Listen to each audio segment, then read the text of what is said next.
Hello hi friends, నా పేరు Suresh. Night జరిగిన మ్యాచ్ కోల్కతా అండ్ గుజరాత్. ఈ రెండు మ్యాచ్ల్లో ఫస్ట్ బ్యాటింగ్ చేసింది గుజరాత్లో 198 స్కోర్ చేసిండ్రు 20 ఓవర్లో. 3 వికెట్లు పడ్డాయి.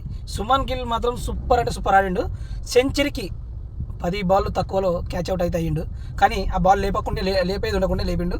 క్యాచ్ అయితే అవుట్ అయితే అయ్యిండు. 90 రన్స్ అంటే చాలా బాధ ఉంటుంది అనమాట. అందులో బట్లర్ కూడా బాగా ఆడిండు అనమాట.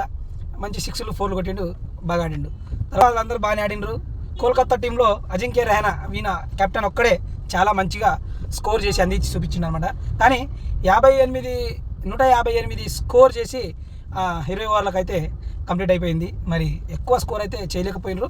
మంచి విజయాన్ని పొందిన సుమన్ గిల్ టీము అంటే గుజరాత్ సూపర్ అంటే సూపర్ మంచిగా ఆడి చూపించారు అనమాట. గుజరాత్ టీం చాలా బెస్ట్ ఆడుతున్నారు. మరి కప్పు కూడా కొడతారు అనేటట్టుగా ఆడ చూపిస్తున్నారు అనమాట.